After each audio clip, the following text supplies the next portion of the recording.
America president Donald Trump కుటుంబం ప్రపంచంలోని పలు ప్రాజెక్టుల్లో పెట్టుబడులు పెట్టి బిలియన్ల కొద్దీ డాలర్లు సంపాదించుకుంటోంది. ట్రంప్ తిరిగి రెండోసారి అధికారంలోకి వచ్చిన వెంటనే ఆయన కుటుంబం వ్యాపారం మరింత విస్తరించింది. గ్లోబల్ కాంట్రాక్టులు దక్కించుకుంటోంది.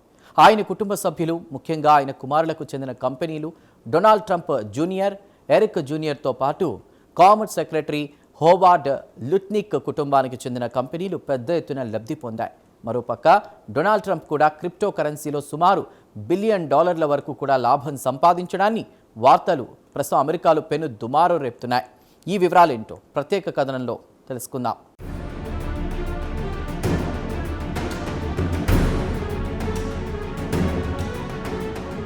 అమెరికా ప్రెసిడెంట్ డొనాల్డ్ ట్రంప్ కుటుంబం రెండవసారి అధికారంలోకి వచ్చిన తర్వాత ప్రపంచంలోని అతిపెద్ద కాంట్రాక్టులు దక్కించుకుని రెండు చేతులా సంపాదించుకుంటున్నాయి. కజకిస్తాన్లో మైనింగ్ ప్రాజెక్టుని దక్కించుకుందని ది న్యూయార్క్ టైమ్స్ ఇన్వెస్టిగేషన్లో వెలుగుచూసింది. ఈ ప్రాజెక్టులో డొనాల్డ్ ట్రంప్ జూనియర్, ఎరిక్ ట్రంప్తో పాటు కామర్స్ సెక్రటరీ హోవార్డ్ లుట్నిక్ కుటుంబానికి సంబంధాలున్నాయని తేల్చి చెప్పింది.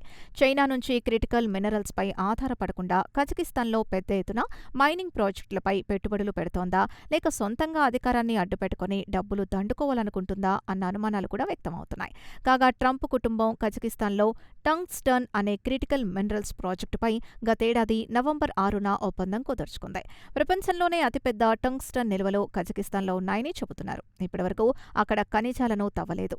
ఇక టంగ్స్టన్ విషయానికొస్తే ఈ విద్యుత్ బల్బులలోని ఫిలమెంట్లు, కటింగ్ టూల్స్, ఉక్కు తయారీతో పాటు ఇతర మిశ్రమాలకు వినియోగిస్తున్నారు.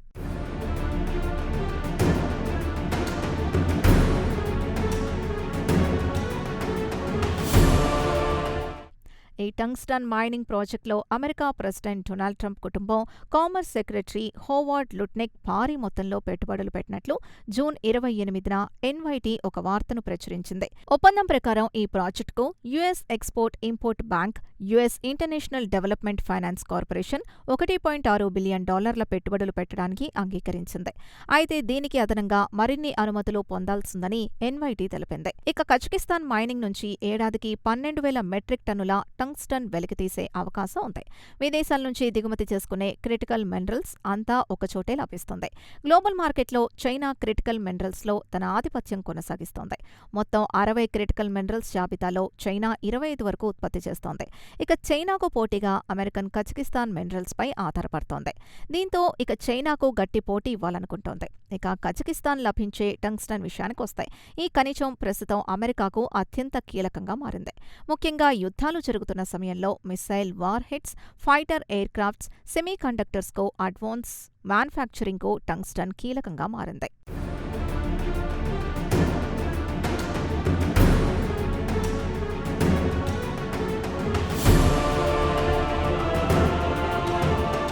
ఇక రాజకీయ కోణంలో చూస్తే ఆసియాలో చైనాకు గట్టి పోటీ ఇవ్వాలనుకుంటోంది అమెరికా.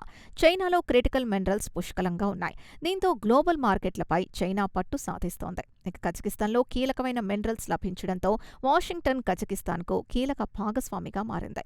ఇక అసలు విషయానికొస్తే ట్రంప్ రెండవసారి అధికారంలోకి వచ్చిన వెంటనే ప్రపంచవ్యాప్తంగా ఉన్న 60 క్రిటికల్ మినరల్ ప్రాజెక్టులపై $18.6 బిలియన్ వరకు పెట్టుబడులు పెట్టినట్లు మే నెలలో BMO క్యాపిటల్ మార్కెట్ ఒక నివేదికలో పేర్కొన్నట్లు న్యూయార్క్ టైమ్స్ వెల్లడించింది. అయితే కజకిస్తాన్ ప్రాజెక్టుల్లో రాజకీయ ఒత్తిళ్లు పనిచేశాయన్న వార్తల్ని కజకిస్తాన్కు చెందిన ప్రాజెక్ట్ ఎగ్జిక్యూటివ్లు ఖండించారు.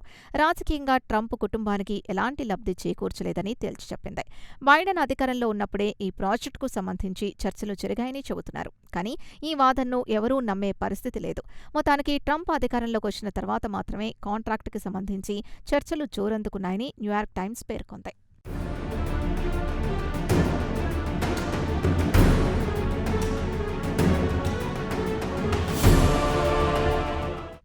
ఇక ట్రంప్ కుమారులు కజకిస్తాన్లో అతిపెద్ద టంగ్స్టన్ ప్రాజెక్టు కాంట్రాక్ట్ని దక్కించుకుందని అమెరికా మీడియా కోడై కూస్తుంటాయి. అమెరికా ప్రెసిడెంట్ డొనాల్డ్ ట్రంప్పై కూడా పెద్ద ఎత్తున ఆరోపణలు వస్తున్నాయి. ఆయన రెండవసారి అధికారంలోకి వచ్చిన తర్వాత తన అధికారాన్ని అడ్డుపెట్టుకుని క్రిప్టో కరెన్సీపై పెట్టుబడులు పెట్టి $1.4 బిలియన్ సంపాదించినట్లు మీడియాలో వార్తలు గుప్పమంటున్నాయి. ప్రస్తుతం ఆయన సంపద ఏకంగా 3 రెట్లు పెరిగింది. క్రిప్టో నియంత్రణ సరళీకరించడం వల్ల ఆయన ఆయాచిత లబ్ధి పొందారు. ఇక ట్రంప్ ఆదాయం $100 కోట్ల ఉండడంతో ఆయన అధికార దుర్వినియోగానికి పాల్పడ్డారని, ఈ వ్యవహారంపై విచారణకు ప్రతిపక్ష డెమోక్రాట్లు డిమాండ్ చేస్తున్నారు. కాగా ట్రంప్ క్రిప్టో కరెన్సీలో పెట్టుబడులు పెట్టి $1.4 బిలియన్ భారీ ఆదాయాన్ని సంపాదించాడు. అమెరికా ప్రెసిడెంట్ హోదాలో ఆయా క్రిప్టో ఫ్రెండ్లీ విధానాలను తీసుకురావడం, ట్రంప్ కుటుంబానికి చెందిన కంపెనీల్లో విదేశీ పెట్టుబడులు వరదలా రావడం, ముఖ్యంగా యునైటెడ్ అరబ్ ఎమిరేట్స్ నుంచి రావడంతో ప్రతిపక్ష డెమోక్రటిక్ పార్టీ అభ్యంతరం వ్యక్తం చేస్తోంది. అమెరికాను ఆయన క్రిప్టో రాజధానిగా మార్చాలనుకుంటున్నారని ప్రతిపక్ష పార్టీ మండిపడుతోంది.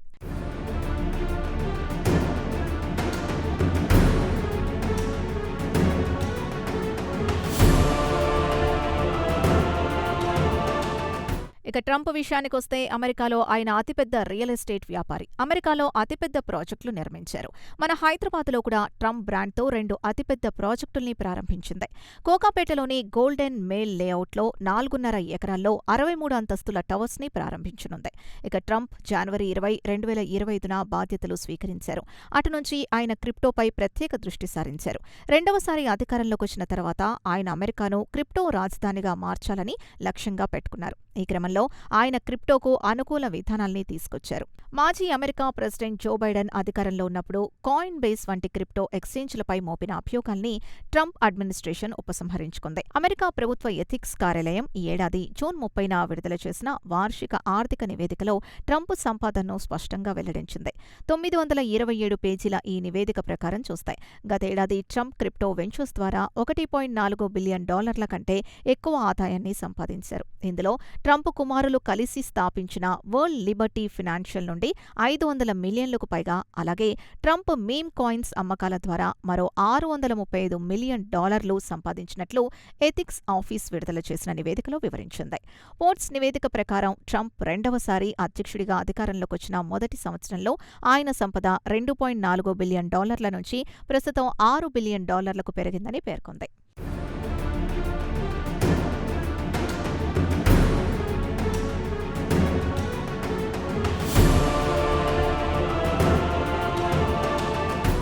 డొనాల్డ్ ట్రంప్ క్రిప్టోపై తీసుకొచ్చిన విధానాలు, తాజాగా ఆయన భారీ సంపాదన మధ్య ఏవైనా క్విడ్ ప్రో లాంటివి చెరిగాయా అన్న చర్చ అమెరికాలో మొదలైంది. ఇక ట్రంప్ ప్రభుత్వం జీనియస్ చట్టాన్ని కూడా ఆమోదించింది. ఈ చట్టం ద్వారా స్థిరమైన క్రిప్టో కరెన్సీలను అమెరికన్ డాలర్లలో ఒకటిగా నిల్వ ఉంచేలా ఒక నియంత్రణ చట్టాన్ని తీసుకొచ్చింది. క్రిప్టో పరిశ్రమను ప్రధాన జనజీవన స్రవంతిలోకి తీసుకురావడానికి ఈ చట్టం సహాయపడుతుందని న్యాయవాదులు అంటున్నారు. ఇక ట్రంప్ స్వయంగా క్రిప్టో కమ్యూనిటీని చాలా సంవత్సరాల పాటు విమర్శించి ప్రస్తుతం విస్మరించారు. ప్రస్తుతం చట్టాన్ని, విధానాల్ని మార్చడం వల్ల ఆయన వ్యక్తిగతంగా లబ్ధి పొందడానికి అవకాశం ఏర్పడింది. ఇక క్రిప్టో వల్ల సాధారణ అమెరికా పౌరుడికి ఎలాంటి ప్రయోజనం లేదని డెమోక్రాట్లు మండిపడుతున్నారు. ట్రంప్ తన వ్యక్తిగత సంపదను పెంచుకోవడానికి అధికార దుర్వినియోగానికి పాల్పడ్డాడని డెమోక్రటిక్ సెనేటర్లు ఎలిజబెత్ వారెన్, రిచర్డ్ బ్లూమెంతల్తో సహా 5 సెనేటర్లు ట్రంప్పై ధ్వజమెత్తారు. క్రిప్టో వ్యవహారాలపై ప్రమాణం చేసి సాక్ష్యమివ్వాలని ట్రంప్ అడ్మినిస్ట్రేషన్ని డెమోక్రాట్లు డిమాండ్ చేస్తున్నారు. ట్రంప్ కుటుంబ కంపెనీల్లోకి యుఏఈ నుంచి వచ్చిన పెట్టుబడుల వల్ల అమెరికా జాతీయ భద్రతకు ముప్పు కలగవచ్చునని ప్రతిపక్ష డెమోక్రాట్లు ఆందోళన వ్యక్తం చేస్తున్నారు.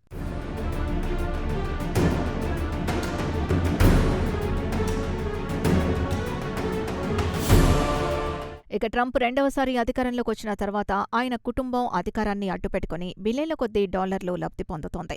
కజకిస్తాన్లో మైనింగ్ ప్రాజెక్ట్, అలాగే అల్బేనియాలో $5 బిలియన్ పెట్టుబడులతో ఆయన అల్లుడు, కూతురు రిసార్ట్ ప్రాజెక్ట్ని ప్రారంభించడానికి యత్నిస్తున్నారు. దీనికి స్థానిక ప్రజల నుంచి తీవ్ర వ్యతిరేకత వ్యక్తమవుతోంది. ఇక ట్రంప్ క్రిప్టో పేరుతో అక్రమంగా బిలియన్ల కొద్దీ డాలర్లు సంపాదిస్తున్నారని అమెరికా ప్రజలతో పాటు ప్రతిపక్ష పార్టీలు మండిపడుతున్నాయి. దీనిపై లోతైన విచారణ జరపాలని డెమోక్రాట్లు డిమాండ్ చేస్తున్నారు. ఇది చినికి రాజకీయంగా పెనుదుమారం రేపుతుంది అన్న అనుమానాలు కూడా అమెరికాలో వ్యక్తమవుతున్నాయి. దీనిపై ట్రంప్ వివరణ ఇస్తేనే బాగుంటుందని రాజకీయ విశ్లేషకులు అభిప్రాయపడుతున్నారు.